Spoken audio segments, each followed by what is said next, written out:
오늘 말씀은 역대하 17장 10절로 19절까지의 말씀입니다. 여호와께서 유다 사방의 모든 나라에 두려움을 주사 여호사밧과 싸우지 못하게 하심에 블레셋 사람 중에서는 여호사밧에게 예물을 드리며 은으로 조공을 바쳤고 아라비아 사람들도 짐승떼 곧 수량 7,700마리와 순염소 7,700마리를 드렸더라.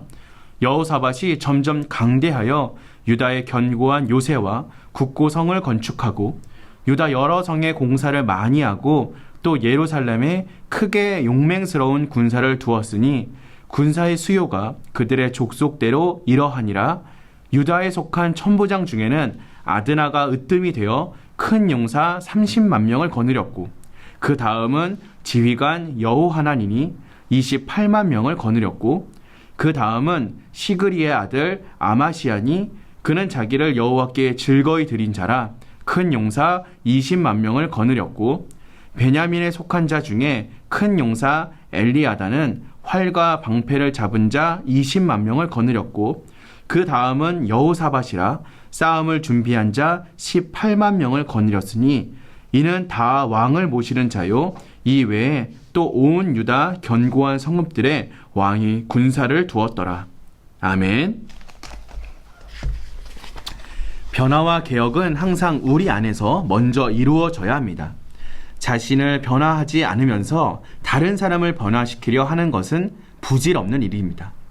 여호사밧이 다스렸던 유다에 새로운 변화와 개혁이 시작되었고 이것이 주변 나라에 어떤 영향을 끼쳤는지 함께 묵상하길 소망합니다. 여호사밧의 가르침을 따라 유다 백성이 여호와의 율법을 배우고 그 안에 기록된 대로 행하기 시작하자 놀랍게도 유다 주변의 나라들이 유다를 두려워하기 시작했습니다. 이전에는 유다를 동네 북처럼 가소롭게 여기던 나라들이 유다를 만만히 보지 못하게 되었을 뿐 아니라 거꾸로 유다의 조공을 바치기 시작한 것입니다. 이렇게 상황이 역전된 이유를 외적인 요인에서 찾을 수도 있습니다. 여호사밧이 즉위하고 그 후에 유다의 군대가 정비되고 성읍들이 견고해지고 성읍마다 군대가 주둔하여 방비가 든든해진 것도 사실입니다. 하지만 이것이 근본적인 이유는 아닙니다. 그 원인은 영적인 이유입니다. 즉 여호와께서 유다 사방의 모든 나라에 두려움을 주사 여호사밧과 싸우지 못하게 하셨기 때문입니다. 온 나라가 하나님을 온전히 섬기기 시작하자 주변 나라들은 유다에서 이전과 다른 것을 느끼게 되었습니다. 이방인들이 보기에도 하나님이 유다와 함께 하시는 것이 느껴져 그것이 두려워진 것입니다. 세상을 창조하신 하나님의 능력이 하나님을 알지 못하는 이웃 나라들에게도 전달되는 것이 두려움의 이유였습니다. 이것 때문에 주변 나라들은 유다를 침공할 생각은 꿈에도 하지 못하고 나아가 유다에 조공을 바치면서 눈치를 보게 되었습니다. 우리 역시 하나님과의 관계를 올바로 세우면 애써 주변 사람들을 변화시키려 하지 않아도 그들이 느끼고 변화될 것입니다. 변화의 시작은 우리 자신이 되어야 합니다. 그러면 지금의 교회와 세상의 관계는 어떠합니까? 여호사밧의 시대처럼 세상이 교회를 두려워하고 있습니까? 전혀 그렇지 않다는 것이 안타까운 현실입니다. 오히려 세상은 교회를 비웃고 손가락질합니다. 과연 이것은 세상이 악하기 때문입니까? 이 모든 것의 책임은 오히려 교회에 있습니다. 교회가 하나님의 말씀을 따르지 않기 때문입니다. 교회가 세상보다 더 이익을 밝히기 때문입니다. 교회가 하나님을 두려워하지 않는 모습을 보이니까 세상도 교회를 두려워하지 않게 된 것입니다. 교회가 하나님의 영광을 드러내지 않고 추한 모습, 싸우는 모습만 보여주었기에 돌아오는 자업자득입니다.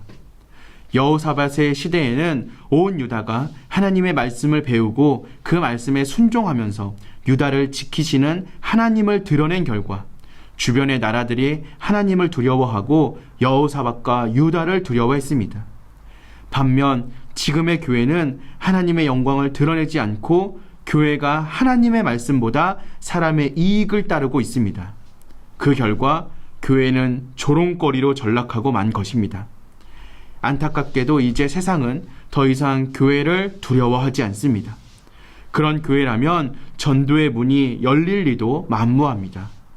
그래서 지금은 온 교회가 엎드려야 합니다. 하나님의 말씀을 사랑하지 않고 하나님의 영광을 드러내지 않은 것을 회개해야 하는 때입니다.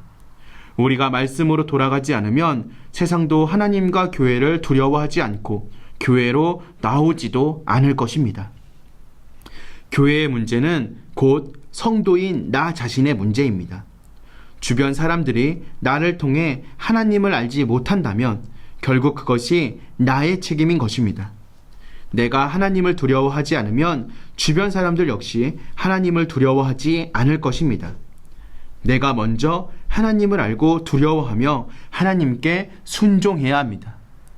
우리가 먼저 하나님을 알고 두려워할 때 세상도 하나님을 두려워할 것이라는 이 사실을 기억하며 우리가 먼저 하나님 앞에 엎드려지는 그런 참된 성도의 모습을 회복하기를 주님의 이름으로 기도하겠습니다.